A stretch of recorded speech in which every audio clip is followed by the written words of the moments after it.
Hello, everyone, and welcome to today's SANS webcast, the SANS 2021 Survey, OT ICS Cybersecurity Panel Discussion, sponsored by Dragos, Keysight Technologies, and Tenable.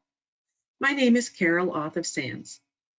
Today's featured speakers are Mark Bristow, Certified SANS Instructor, Mike Hoffman, Principal Industrial Consultant at Dragos, Michael Rothschild, Senior Director of Product Marketing at Tenable, and Ed Parkin, Senior Security Architect at Keysight Technologies. If during the webcast you have any questions for our presenters, please enter them into the questions window located on the GoToWebinar interface at any time. Please note that this webcast is being recorded, and a copy of the slides and recording of this webcast will be available for viewing later today and can be found on the SANS registration page. And with that, I'd like to hand the webcast over to our presenters. Thanks, Carol.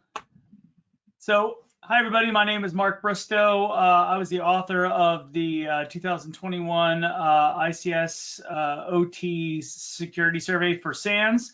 So we're going to start off this webcast today. Really excited about this, joined by some other key experts in the field. I'm going to start the webcast off today by just kind of quickly going over the survey in case you missed the last webcast or haven't had a chance to review it. Hit that really quick, talk about some of the key findings, and then we're going to get right into the panel session. So just want to dive right in. Maybe if I can get my slides to advanced. There we go. Technology is great. All right. So some quick hits on the survey. So this year's survey, number one concern by most of the respondents, and there were over 400 different respondents to the survey this year, was ransomware. I think this is something we can really expect given the kind of nature of what's been in the news. We certainly had the Colonial Pipeline and the JBS ransomware and a number of other high-profile ransomware cases happened while the survey was open. So not a big surprise there, but it is the first time that ransomware and criminally motivated actors have been nominated as the number one security concern from an attacker perspective against our industrial control systems networks. So notable, but I think understandable given the context of the survey. We got something that was surprising to me. A couple of things actually in the incident data that was surprising to me. That most of the respondents, in fact, 90% of the respondents indicated that in the last 12 months, they had at least one cybersecurity incident that had impacted their process control system. I thought this was a really interesting finding because we don't hear a lot about industrial control systems impacts when it comes to cybersecurity incidents. So really interesting that it was so pervasive as far as the actual amount of impact into the industrial control systems networks. We also saw that there were approximately 20% who indicated that they had their engineering workstation as one of the initial vectors into their environment, right? Another kind of really concerning, considering how important those are to our processes. And another kind of troubling note was 48% of respondents couldn't actually attest to whether or not they did or did not have an incident in the last 12 months. And that's removing the people who were unable to reply due to company policy. So this is just people who didn't have the telemetry or the threat hunting capability to identify whether or not they did or did not have an incident, which is definitely concerning. On the positive side, though, we saw a lot of growth in budgets, investments. We saw a big increase in the number of professionals with certifications or people with focused roles on industrial control systems. So 47% that they saw their budget increase, 54 people up from 38 had certifications. So really some maturity in our industry. See 47% using the MITRE ATT&CK for ICS, 50% using ICS specific threat intelligence. A lot of really kind of really positive trends in the industry. Some other kind of interesting things, a staggering 49% are using cloud technologies in order to support their operation or support activity around control systems. 32% for core operations, so like actual process control logic. Really interesting. We'll dive into that just for a little bit. And then we saw some great things in 16% using continual patches, which is something that a couple of years ago was crazy talk. 42% doing active scanning, so vulnerability management really made some progress. Still some places for improvement when it comes to asset identification, something near and dear to my heart. A link to the a paper I did for SANS previously is there on the screen. But 58%, more than half, but still less than I'd like to see, have a formal asset identification program. So we're making some progress, but not quite enough. Real quick, just want to dive into those just a little bit before we get to the panel. So again, the top business concerns and budget comparisons, I talked about that just a little bit. Really interesting here on the business drivers behind ICS cybersecurity. Safety going down to kind of the fifth ranked concern. Interesting. Financial loss also went down, which is also interesting considering ransomware being the #1 concern. Not really clear what's driving that. Is that you know, there's less people on site, there's less people off site because of the pandemic, you know, where the budget slimmed down. There's a lot of kind of open questions as to why that is, but the numbers are what the numbers are. You know, on the budget side, we saw some of the top end budgets go down just a smidge, but for the most part, everyone from the 2019 to 2021 results, we saw those budgets increasing. So really seeing an increase in investment in this area, and the you know, reflective of the importance I think this community really knows is there. When it comes to risk, I mentioned ransomware was the #1 risk identified. I think that's pretty obvious as to why that is. But nation-state cyber attack came in second, so that's historically been kind of the #1. Interesting enough here, a number of risks that I call non-intentional threat vectors. It's a term I came up with, but if you look at things like accidents, risk from partnerships, risk from IT/OT integration, devices on the network that aren't supposed to be there, things that aren't there with malice, but are potential risk to your environment, represented 35% of the responses, which I actually thought was really interesting, that there's a lot of kind of latent risk and potentially some opportunities for us to focus on as we move through down the road. Next question we asked, which was I think a really interesting question, was where's the next big one? We asked the respondents where they saw the next big cybersecurity incident with process control impact occurring. A lot of them said energy. Again, a lot of this is in the news. But what was really interesting was when you compared this result to who was making the response, most people did not respond that their own sector was the one most likely to have a cybersecurity incident with process control impact, which I thought was really, really interesting because a lot of places, I think, have a good understanding of the gaps that they have in their cybersecurity, and yet I guess they're thinking that those cybersecurity gaps don't exist throughout their sector and are unique, right? So it was really interesting that there wasn't a lot of self-selection in this data. Most people picked energy or healthcare and public health. Again, healthcare also another sector that's getting really hammered by ransomware, so no big surprises there. But really interesting that there wasn't a lot of self-selection and potentially self-awareness being identified in the survey results. Getting into some of the incident data that really kind of I'm just trying to hit the wave tops. There's a lot more in the paper about this, so please do go take a look if you haven't already. But looking at where we see risks coming in over time, once again, hackers, the kind of generic moniker, is the #1 overall identified risk. Organized crime going up, consistent with ransomware. I thought it was really kind of interesting that competitors went down. That foreign nation states, even though they were the #2 risk ranking in the other question, they are the #7 on this one, which I thought was kind of strange. And domestic intelligence services going up 3%, which still looking for who made those responses, because I'd really love to understand the context behind that question. And of course, the survey results are anonymous. When it comes to incidents, again, a lot of organizations really fell into categories that indicated they can't be sure whether or not they did or did not have an incident. Either they don't have telemetry, or we don't know and have no suspicions, which again kind of leads to that lack of self-awareness. So there's definitely some room to be done here, even though we've made a lot of improvements in our detection capabilities, some room to improve for detecting some of these incidents. When it comes to initial attack vectors, what was the things involved and how did the incidents occur for those that were having incidents? Again, external remote services and exploiting public-facing applications are still a number one, and number two, primary security concerns. I have to say, as someone who's been in this field for quite some time, I'm a little frustrated that in 2021, these are still the biggest initial access vectors into our environments.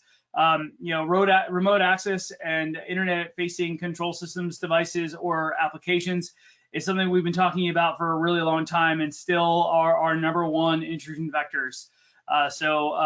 Still some work needs to be done in solutions to make the securing of those types of technologies easier. I would love to retire someday, so let's get on that as a community. It went at least one kind of positive trend. Remote access did go down from 41%, so we went down a couple of percent. So that's progress anyway. But like I said at the top, a really interesting that 18% of incidents had implicated the engineering workstations as part of their initial access vectors. This is very concerning because those engineering workstations are really where the more advanced adversaries are going to have to go for that predictable, repeatable effect. And by having them involved in so many incidents is really kind of a concerning trend that one to watch for sure, because that's where you can really create process control impacts if you have access to those systems. As far as what defenses do we have and where are we investing? For the most part, areas where people were rating as high risk and high impact to the process control, they tracked each other, right? So unsurprisingly, the engineering assets were kind of the number one overall perceived risk, and they had one of the largest impacts. Servers, workstations, HMIs, et cetera, they all kind of tracked each other. I think what was really interesting to me is we talked about the cloud-hosted OT assets ranked as low risk and low impact, yet that's not necessarily consistent with the amount of cloud adoption that we saw, and I'll talk a little bit more of that in a second. Embedded devices and controllers, the number 11th ranked risk, but number 4 for impact. Again, some mismatch there about where we think that those risks could be. Same thing with field communications and non-routable protocols. Non-routable protocols coming in as kind of the last, both risk and impact, despite there not being a lot of technologies out there that help secure those systems, and as many of them traverse through public networks like the phone system. Some really interesting kind of dichotomies in the perceived risk and impact. But overall, we're making similar types of investments, at least in the core ones, of what we think are the bigger impact and risk is where we're putting our money. When we look at where things are being invested, again, access control was a high-ranking one. We see a lot of things about the move to threat hunting type of things. So we're starting to, if you look at the 2019 survey, you see a lot of investment areas in telemetry and monitoring, which you also see here, but was a higher percentage. I think a lot of that is paying off at this point in time. We're seeing the jump in things like allow listing technologies and behavioral analytics, endpoint detection response tools, really all moving forward with pretty significant jumps in investments. Couple of things where I have some concerns. First one is the lack of SOAR adoption. 28% of respondents adopting SOAR technologies in their environment, which for a community who's around automation and process control, there's a little bit of irony there that we're not using that automation in our cybersecurity solutions. Also, a lot of discussion about behavioral analysis tools and some endpoint tools, which, while there are some control system specific capabilities out there, there's not a lot in the vendor community on this quite yet, at least not that's very mature. So really interesting you see such high adoption rates with that kind of context. When it comes to telemetry and asset inventory, again, something really near and dear to my heart, I will die on that hill. We see that we're we're getting a lot of data in, but we're getting a lot of data in from most of the types of devices that are more IT devices in our control systems networks. We're not getting in a lot of the OT data, and we're not doing a lot of integration of the IT data and OT data together, right? And that's where you can see like that process historian only 23%. Really kind of concerning that we're not kind of cross-correlating that control systems data with our cybersecurity relevant data. So we're doing a lot of investments in things that enable threat hunting, but we definitely have some known unknowns, right? We have some, when you kind of look at the assets that are inventoried versus monitored, we've got assets that are accounted for, but we don't have coverage on. That's that known unknown. But we have quite a few assets where we don't have coverage or asset inventory successfully completed. So definitely concerning that we don't have those good baselines that are required in order to do some of those more advanced analytics, like behavioral analytics. So definitely some areas of improvement to work on. Finally, we'll talk quick about cloud adoption. This was the big shocker to me. I'm not gonna lie. I know a lot of organizations are adopting a lot more of cloud technologies, but to me, it was really just surprising that so many organizations were using cloud technology, but not only for things that IT support and those sorts of things, but and disaster management, which it totally makes a lot of sense, but for kind of either core operations or operation support. So that was something that was just kind of shocking to me. Maybe I'm just out of touch, but I was surprised to see such cloud adoption for actual process control outcomes. I get it on the kind of IT infrastructure side, but I was really surprised about the process control outcomes piece. And finally, the last thing I want to really hit real quickly, vulnerability management. This is an area where, like I said, I think a lot of improvement was made, lots of adoption of, again, active scanning technologies, which a couple of years ago was just not something anyone was really doing because of kind of legacy fear from knocking over the control systems. 42% are using that live now. So if you were concerned about that before, well, a lot of your peers are doing it. There was a good adoption of using FAT and SAP testing to weed out vulnerabilities. Really excited to see that. Really enjoyed seeing that there were 30% of organizations using known good configurations to match against their deployed systems to validate that they actually have what they're expecting. So that was pretty awesome too. 16%, like I said, doing continual patching. Another thing that was crazy talk a couple of years ago, people are actually implementing continual patching. Control systems really love to see that. And we're down to only 6% of people not doing anything about it. So that's good. When it kind of says the organizational policy, again, we're starting to see the increase of the role of the CISO as opposed to having the operational technology or information technology management making some of those decisions. So continued trend on that. So with that, hit some of the really quick hits there. Just want to really give a quick recap of the survey. There is tons more to talk about in this survey, but really you're not necessarily here to just hear from me. All right, I see Mike, I see Michael coming up, Ed, there we go. All right, so but we're really here to talk as a panel. So I'm going to open up the questions for the panel here, and please, I see a couple of questions in the question box. If you have questions for myself or the panelists, please make sure you put them into the Q&A box. I'm going to start, Michael, with you just because you're right clockwise on my screen. You get to pick first. I'm going to ask each of you panelists this question just to get us going. But I mentioned what was the biggest surprise to me in this survey. Michael, what was the biggest surprise from the data for you? Yeah, well, Mark, first of all, great report, a lot of good information in there. So really appreciate you putting it together for us. One of the things that was really quite shocking to me is a hill that we've been battling on for about 3 or 4 years. 3 or 4 years ago, if we were having this discussion, everybody would be talking about passive monitoring and how active was a bad thing. It's going to knock over your system and all kinds of other things like that. And I think the result is something that you mentioned, which is lack of situational awareness. We were fighting for active 4 years ago.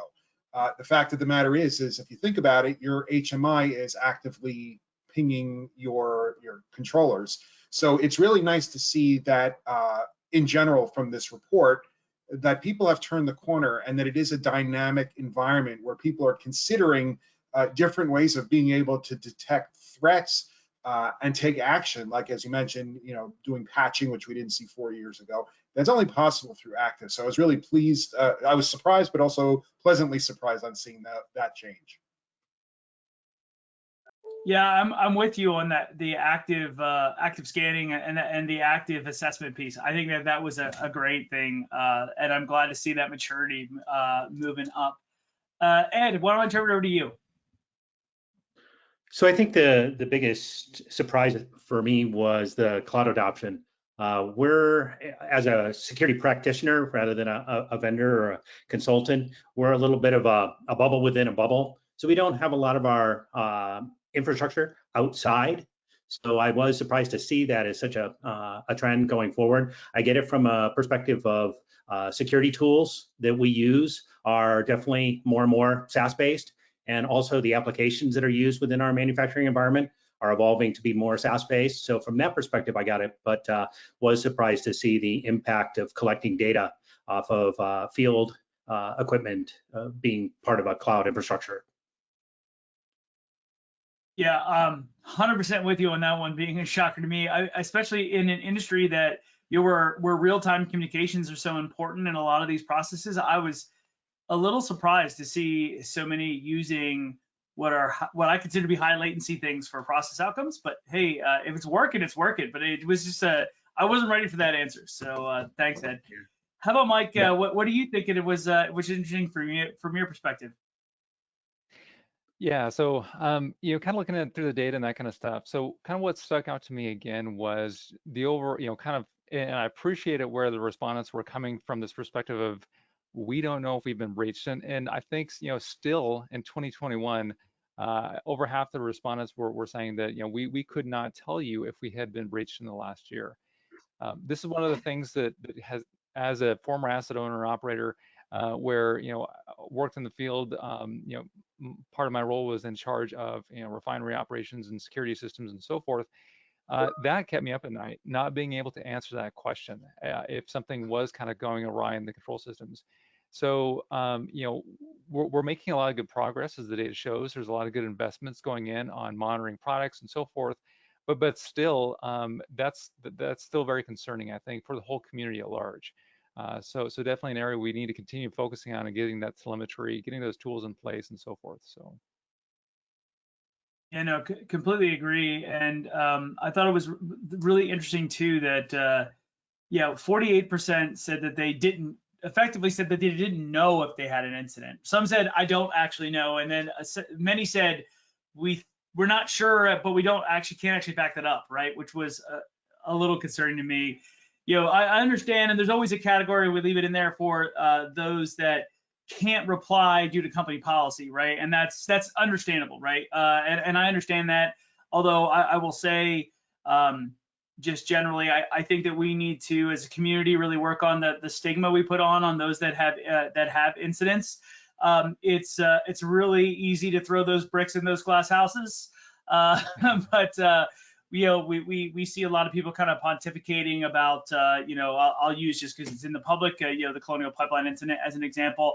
And while it's a great case study to highlight, there was also quite a bit of, in my view, unhelpful commentary about their perceived cybersecurity practices, which I think are probably a lot more common from some of the people making those comments than they realize, right? And so that self-awareness and that monitoring is important, but also being willing to come forward and share your experiences, I think is just really, really important, and something we don't do enough of. So Michael, I'm gonna turn the next question over to you real quick. You hit on some of the stuff that's near and dear to my heart about the kind of active asset management and asset inventory and active scanning. So we did see some marked improvement in this area. From your perspective, what are some of the things that the best practices, those types of things that might be driving some of this that maybe wasn't captured in the survey directly? Yeah, so I think there are a couple of things that are happening right now that we as OT people are getting our hands around, and it all focuses on visibility. The ability to know what you have in your environment, especially now that it's not necessarily an air-gapped environment, we're adding things like IT and OT and IoT and other 2 or 3 letter acronyms. All this stuff is fluid at this point. Our ability to be able to see everything is really important, because obviously you can't secure what you can't see. And I think there's some things that are driving this adoption. For example, how many dormant assets that don't communicate over your network are there out there? Meaning that if that asset gets somehow compromised, how do you know that it's compromised? Because it's not communicating over the network. I think that's really important. We found about half of the folks that we spend time with, about half of them don't regularly scan for vulnerabilities. That can be a problem also. And then thirdly, you know, the area that I mentioned before about IT, up to 50% of the assets in an OT environment can actually be IT assets, especially in a converged environment. Even if you're not converged, you think about things like HMIs and other things like that. That's certainly an IT-based thing. Certainly, if you're adding IoT to watch sensors, to figure out what's happening in your environment, these are all new ways of that we operate today. So, to me, that whole visibility factor is something that we're getting our hands around. People are beginning to understand that you can't secure what you don't know about, and it's not just enough to know that it's, you know, it's a Schneider box or it's a Siemens box or something else.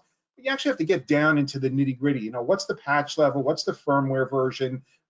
Who has access to it? What are these machines talking to? And I think that is what we, as an industry, are getting our hands around, and it certainly is borne out in the survey that you conducted. Yeah, no, completely agree. Asset inventory is kind of one of the things that that's the hill I'll die on, because yeah, if you don't know what you have, I don't know how you do anything else. To be completely honest with you. But yeah, and actually, I really think what's been interesting is there's more. So I think that the passive monitoring kind of capabilities have really matured a lot over time. But some of the active monitoring, especially, and there's not like an industry term that I'm aware of, but like what I'll call the protocol aware or the control systems aware active scanning technologies that are actually using the ICS protocols, you know, which in this instance can be kind of lower risk because we know that the control system knows how to deal with that. I think in getting that more granular data has been really useful, and I'm hoping that that's part of what's driving that active scanning is that there's more ability out there. It's not just throw, open up a Kali box and run Nmap. Is not like we're not going cowboy anymore, right? We actually have some tools designed to help us do that. So just continuing going clockwise on my screen, I'll go over to Ed. We talked a little bit about your kind of big surprise was the cloud adoption, and I'm so with you on that. What do you think is driving that change in the industry? Like, what do you think might be behind that? Because I kind of asked the question. I honestly wasn't expecting the results, obviously. So I didn't ask a lot of follow-ups, but I love your perspective on what you think might be driving that. I think the other thing is just, you know, the cloud adoption in general. If you're doing development, if you're doing a lot of things like that, the cloud is a great place to start with. We do have some, you know, development that we're looking at, and, you know, it's just so much simpler to spin something up there, try some things before you kind of bring it in internally. So that's what I see from our perspective. But I did want to comment a little bit about the asset, if I could. For us, it's not just the logical piece of, you know, what is it, an IP address, and whether it's a Siemens box or a Moxa or whatever. A lot of the work that we see is, where is the device? It's not good enough for our SOC team to just say, hey, you've got an infected, you know, a device somewhere.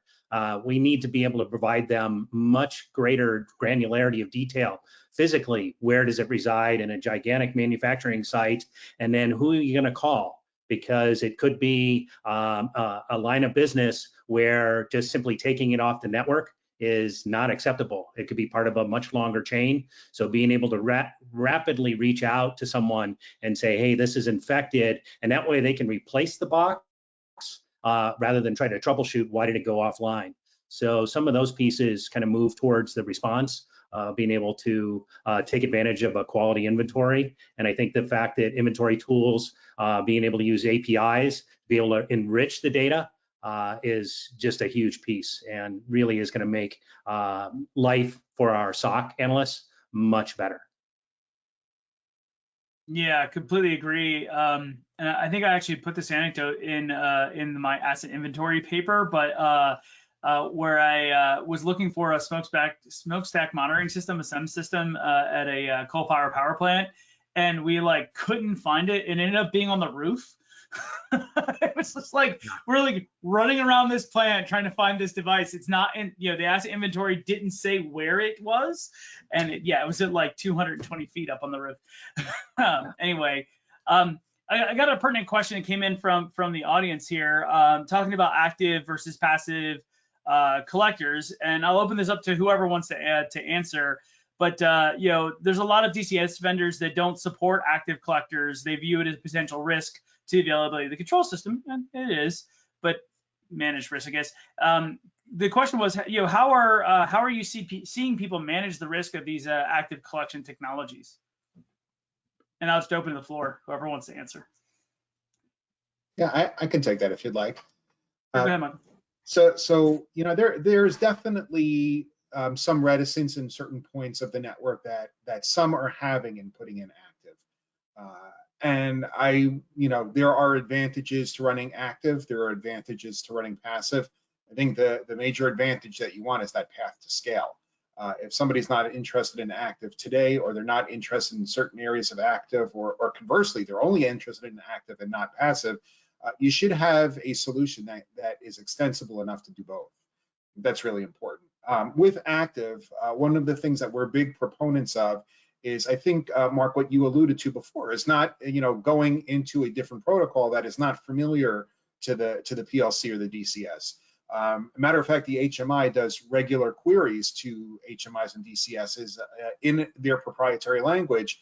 And the best thing that we recommend is to be able to do active similar in the same protocol, in the same vernacular that the PLC or the DCS is used to seeing.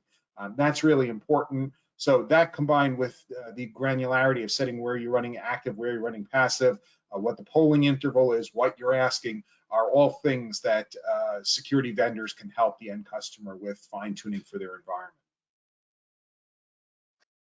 Yeah, and if I may, I'll kind of add on to that a little bit. So when you look at where where you actually want active, so when you think about it, what are you doing with that information? So active, as we kind of discussed, gives you a little bit more rich information on the device, the versions, firmwares, that kind of stuff. So the next thing is, okay, so I have this information. What am I going to do about it? Is it going to help my vulnerability program and so forth? But really, when you think about it, where a lot of this comes down into play is down into those Purdue L2, L1 systems, PLCs, controllers, so forth. And that's actually where there's a higher risk as well. So there again, this we can go on, and I think that's a different conversation where we want to go with this, but there's definitely that heightened risk around those areas, and that's where you see a little bit of a pushback from the control system vendors and also the community at large around some of those areas. Where it's easier is on higher level systems, Purdue 3, predominantly DMZs and so forth, where you're dealing with more IT-ish systems. And so active kind of makes a little bit more sense in those areas. Still have to be very careful.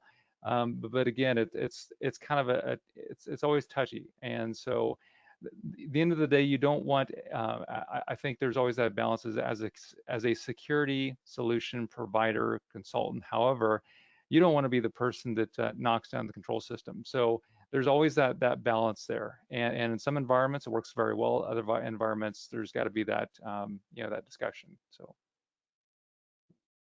Yeah, no, that's definitely a good point. I used to tell my junior analysts that when responding in an ICS, if a meteor comes and hits the plant while you're there, it's your fault. You'll get blamed for pretty much anything that happens. But no, that's a really good point, right? And one thing that maybe we can take as notes for next year is we didn't really ask, and it's tough balance to kind of get into the detail, right? Like where that active scanning was happening. I'll be honest with you, somewhat like the cloud adoption. I didn't think that we would be that far along on adoption rates on active scanning, so it wasn't somewhere where my brain went, and just an interesting data point. Speaking of all that monitoring data, and Mike, I'm going to throw this question over to you. One thing that was interesting, and I didn't have the opportunity to throw it up in the review that I did of the paper, but if we took a look at that monitoring, a lot of that data, and we asked the question about who was actually monitoring your process control systems data, and a lot of it was being done by the IT side. And this is kind of interesting because there's a big kind of discussion in the industry about, should you have IT specific SOCs or integrated SOCs or an IT SOC co-located with an OT SOC. So, what do you think? What's your take on the IT monitoring of those OT defenses, and kind of what the implications of that might be for that OT specific SOC moving forward? No, it's a great question, and it's one that I don't think there is a right answer. It depends on the company. It depends on how the resources are set up and so forth. I think what's most important though is that that SOC, if it's IT, OT, whatever, there's the context. There's the people that are actually familiar with that site, with those systems. So often you see where, and again, this kind of points to the monitoring too, and this is another maybe discussion we can go into really quick. But when you think about monitoring, and the paper that you produced really shows it too, is a lot of times you see monitoring, we're monitoring our environment. So where are you monitoring at? Well, we were monitoring our DMZ. So we're monitoring our servers and firewalls and switches. That's great. But even in that perspective, it's still, so if there's an alert that happens on that machine, does the SOC analyst have the context to understand what that system is tied to? Is it a crown jewel in the environment and so forth? So I've seen monitoring work very, very well in an OT only SOC. And again, because those people know their environment really well. For large organizations or depending upon the organization, they may want to combine that or call it an IT-ish SOC. The problem is, the further you remove yourself away from the OT landscape, it becomes that much more challenging to have that context to understand. Okay, I have an alert at this one plant. Maybe you're talking about a global company or a regional company or whatever. They have an alert coming from one site, one system, one substation, if you will. What does that mean to them? Who they call? Who do they respond? How does the incident process play out from that notification? So all of this kind of comes down to how much information do they have? Are they actually OT trained analysts and so forth? If you do it right, you can definitely have that IT/OT team. But a lot of times you see those OT analysts, just due to the busyness of life, the job and so forth, a lot of times they get pulled over to IT type incidents and those kind of things. So they spend most of their time tracking down on the enterprise side versus on the OT side. Combining the two though really helps because again, you get that full kill chain perspective and the picture of that incident going forward. So having it actually combined one has a lot of benefits, but there and large, the training context and so forth has to be there. Yeah, that's a really good point. And I think the answer to all good questions is it depends, right? Yep. So, but yeah, you got to be able to contextualize things, right? Yep. And understand, what does it mean? And yeah, it's tough. And I know a lot of organizations are kind of struggling with that. So yeah, no, some really good comments. I want to pivot real quick because I feel like we have to address the profit driving elephant in the room here. And I'm going to, I'll kick it to Michael to get started, but please, everyone else, Ed and Mike, please jump in. But I don't think anyone was probably surprised that ransomware was the #1 concern, especially kind of when this survey was out there and all those kinds of things. But I mean, it really is a big problem. We're seeing more and more, and frankly, kind of hear the rumors about a lot of unreported ransomware cases, et cetera, that aren't really making the public space. And that's okay. Not everything has to be public, but this is a big problem, right? And so would love to hear some of the insights, if this is kind of that key challenge and really jumped up the scale, what are some things that the people watching this webinar can really be as takeaways on how to avoid ransomware, recover from ransomware, etc. Just get your thoughts on that. At least it'll start with Michael.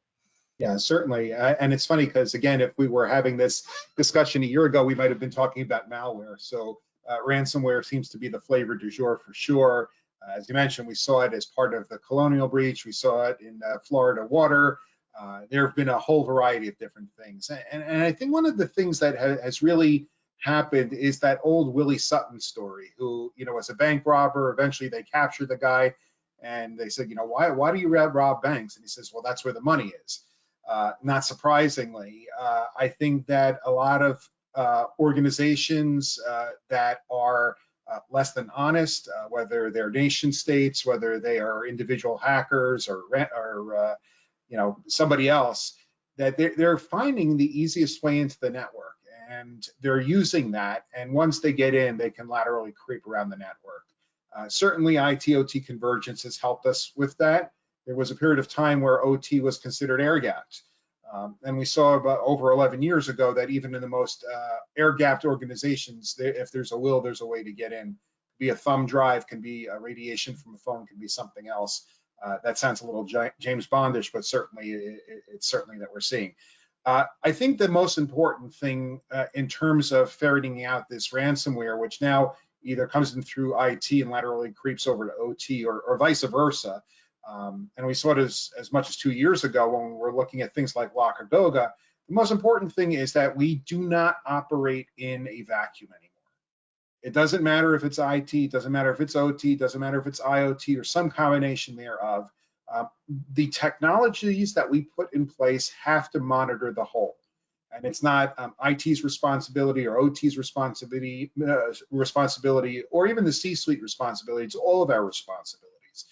And I think that as we begin to, or as we continue to see the pace of convergence happen, whether it's planned or unplanned convergence, we have to build technologies, we have to build solutions that look at the whole picture and don't operate in a silo. I think that's the most important thing to deal with ransomware and OT. Yeah, no, I think it's important. Mike or Ed, did you have any follow-up kind of comments there? Yeah, I would agree. For us, it's a lot more about a bubble within a bubble, and trying to leverage as much of our IT capability into the OT environment. And then also, to go a little bit to the last question was, kind of building from both ends towards the middle. So working with the SOC team to help them understand what's going on in an OT environment and how to separate an event that might be happening there that might look normal in an IT environment is totally not normal in an OT environment. For example, devices suddenly reaching out to the internet that have no business doing that. That's probably not a good thing. And then from the OT perspective, to me, it seems a lot easier to take someone who really understands their industrial processes and what they do and teach them enough security to be able to work with the SOC team. They don't have to become a security expert. They just need to know who to call and what data is going to be asked and then how to respond. So I think there's both of those pieces. But yeah, we don't separate a whole lot in as far as the processes are concerned. It's definitely much more of a partnership. And I think coming from a slightly different perspective is when we see a lot of this ransomware type of activity occurring. And so if you take a step back and understand, so how is it occurring? And it is, I mean, again, in your, in the respondents, some of the things that they're showing, just the increase of cloud connectivity, the convergence that's happened. But so we have a lot, we have our OT systems are very dependent on IT and so forth, back and forth. There's a lot of cross communication. Oftentimes, go into environments and begin to understand that, yeah, there's a DMZ in place, but it's really not there. It's there on a drawing, but it's not being used properly. Firewalls have not been assessed properly. There's open communication back and forth. File sharing, SMB shares going back and forth. RDP access directly through from IT to OT.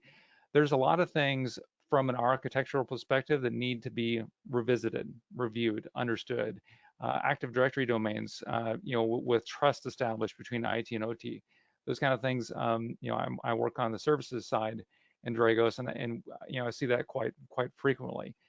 So it's just the understanding of it's time to go back and to reassess your systems, and to understand what has maybe kind of crept in over the last couple of years of all of this convergence happening and all these different systems connecting to each other. So there's that aspect. There's the aspect of being able to monitor for these again, to understand what has just recently taken place. Your systems are starting to act, different. PowerShell scripts are launching off of your workstations that probably shouldn't be there. Those kind of activities. And then on the response, has a response, kind of like a tabletop exercise taking place. Looking at these scenarios, understanding, do we have our cut points identified? What happens if we try to island our OT systems from our IT systems? Do we have a massive impact? How long can we run? So it's more than just, I think, a lot of it is, working with each other, and it's working with each other. When I say each other's IT and OT, it's working with each other to come up with these combined response plans, recovery plans, and so forth. So I think it's multifaceted here when we actually talk about the ransomware side of things. But yeah, no, completely agree. I think visibility, some of this root cause analysis. But one thing I want to hit on is the resiliency piece. And Mike, really feel that comment about the ability to isolate and the lack of segmentation. It's like, yes, cool, you've got a firewall between your IT and your OT environment, but it allows like a million protocols through it. It's really just a very expensive wire, right? Right. But when it comes to that resiliency piece, one thing that, and I've actually seen a number of asset owner operators that have contacted me in the day job with ransomware, who have had kind of good backup solutions for their control environment. And if you're doing good, again, it comes down to asset management. If you're doing good asset and configuration management, you should be able to kind of bring the system back from a known good state relatively rapidly. However, I've seen very few organizations, I've seen a couple do it very successfully, but not a lot of organizations being well positioned to execute that type of cyber recovery effort, even though our processes don't really change all that much, right? We don't have nearly as much churn as the IT environment. Any of you, just to kind of close out this topic, has seen any particularly good recovery capabilities from any of your work with asset owners? Yeah, so one of the things that we've seen is the ability to take snapshots. There is, in the OT environment, a lot of, when things go wrong, a lot of the times it is a change to a PLC. Using the Florida water breach is one great example. Attack came in, they changed the amount of sodium hydroxide in the water from 100 parts per million to 11,100. There was a problem with inventory. It came in through a Windows 7 machine, which doesn't get updated anymore. It's no good anymore. They used TeamViewer, which was something they decommissioned months before, and eventually it hit a PLC and made a programming change to a PLC. So in an example like that, thank God they found it beforehand, nobody was harmed, but in taking snapshots of changes to a PLC, you can roll back to last known good state. And we typically recommend 3 types of snapshots. One that's done automatically anytime a programming change is made. If it's made incorrect, we can roll back to last known good state, or we at least have the forensics behind it. We also want to take it at regular timed intervals, maybe every 3 hours. And we also want to be able to have the administrator take a manual snapshot, which basically means, okay, I'm about to change something. Let me take a snapshot the way it is right now. So if there's a change, we can roll back. So we're big proponents of being able to do these snapshotting changes. Certainly we could have a much more in-depth conversation about the rest of the environment and how you best control for those types of changes. But certainly the PLC or the DCS is a major area that we're proponents of snapshotting.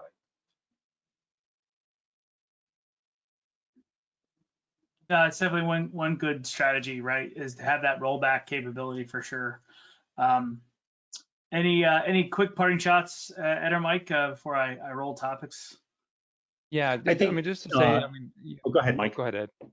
Oh, okay. I was just going to say, being able to measure yourself on a maturity scale, in my conversations, sure, we have backups, and then it's like, okay, can your backups withstand a ransomware attack? Okay, so they can, but then can you recover if you have had devices that have been compromised at scale and at speed and under pressure?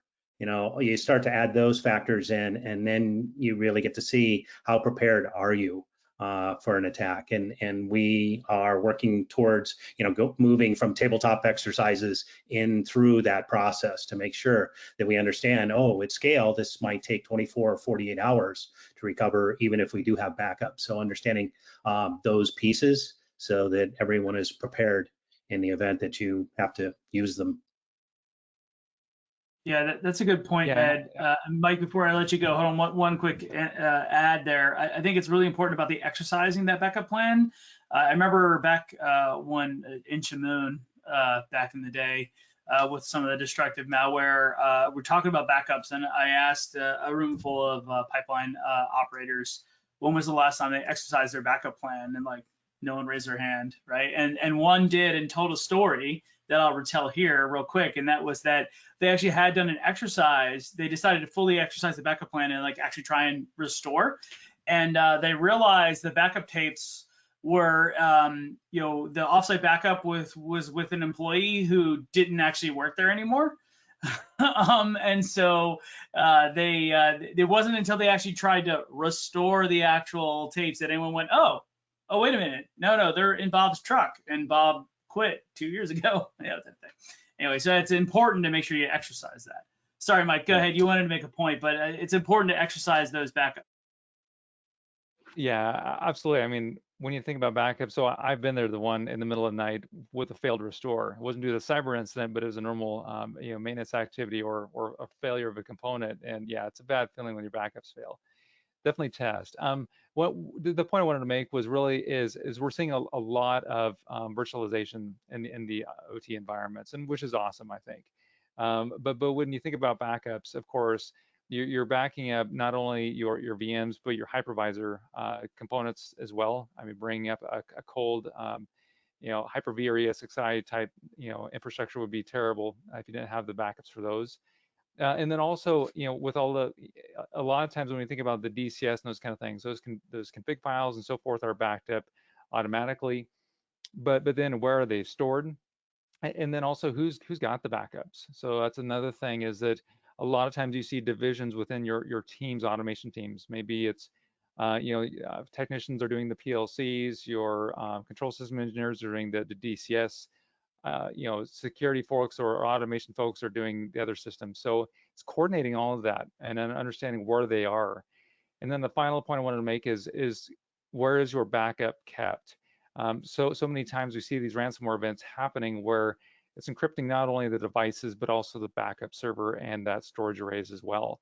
So we need to have one system that's offline disconnected. So if an event does happen, your backup isn't compromised as well. So if it's vaulting out, if it's offline, however you do it, make sure you have one system that is not going to get compromised on the network. So.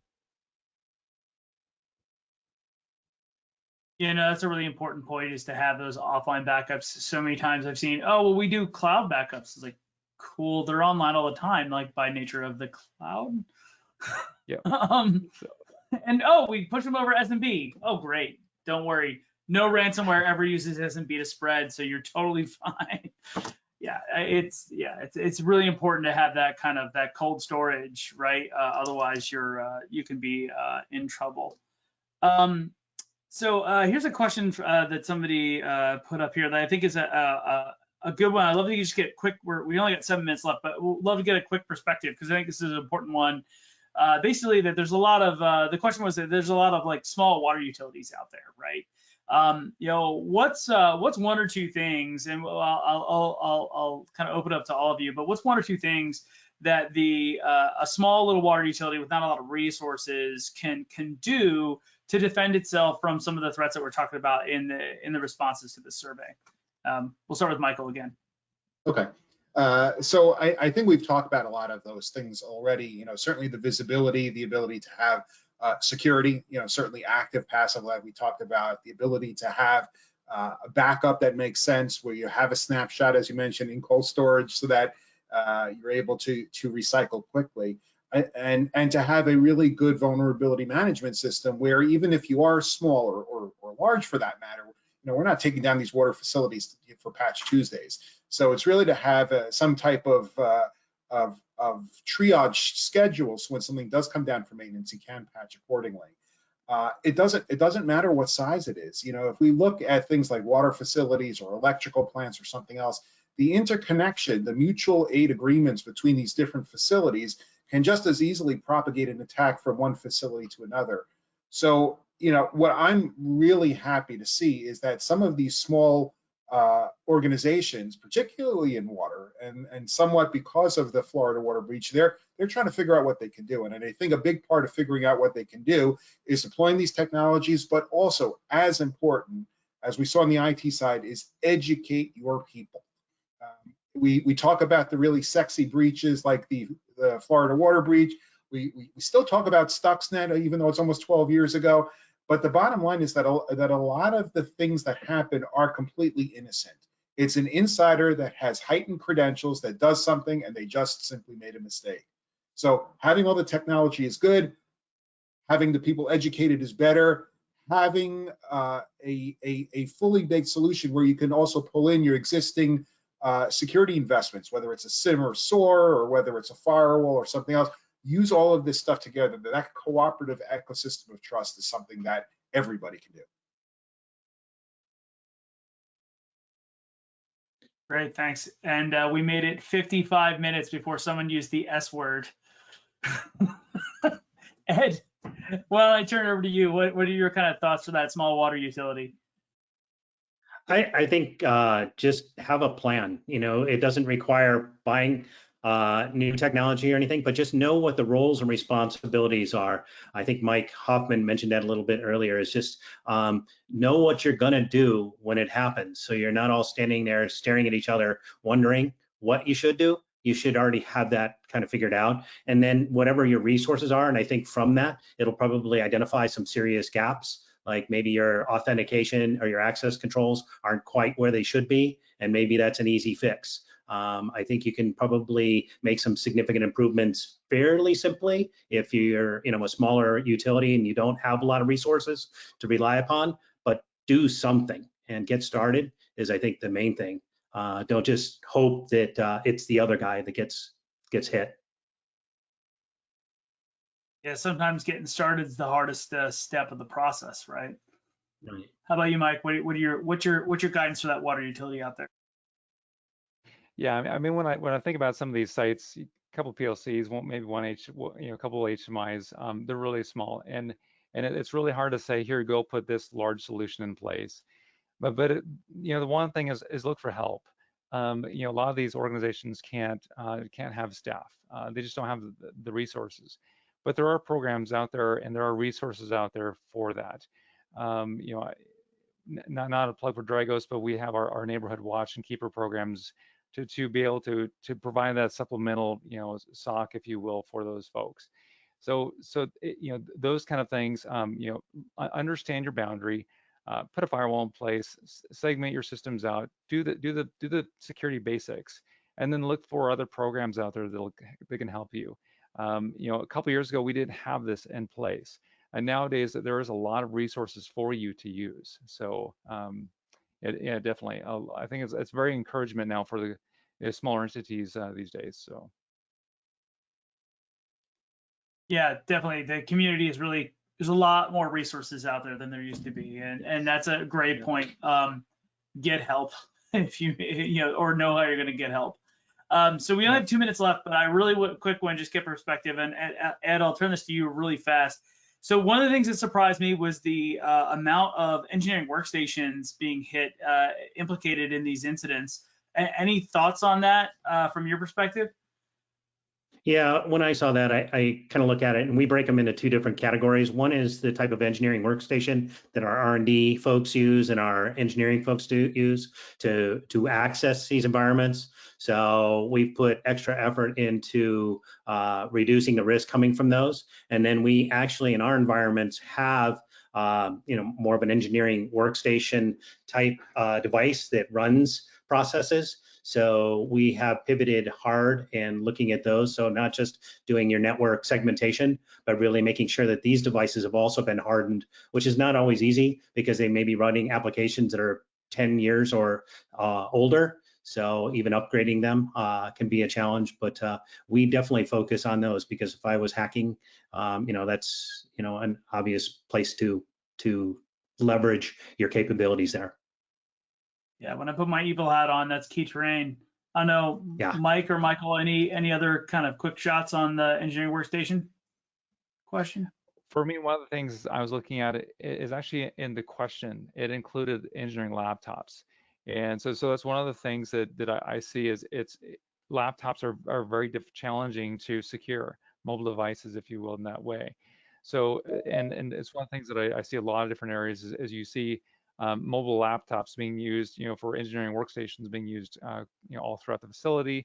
They're bypassing security controls, plugging right into equipment, doing the programming changes and so forth.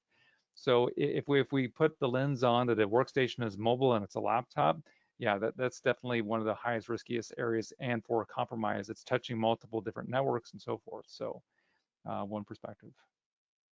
Yeah, I definitely agree with Mike and Ed. It's an attack vector, and it's an easy attack vector, especially if that laptop gets moved around. Some of us have been out of the office for over a year. God knows what is coming back into our networks when people are in the plant again and that kind of stuff. And I think that's the attack vector du jour. Tomorrow it's going to be something else. And it's our duty, it's our responsibility to stand up what that new attack vector is and secure the next one that's coming up as well.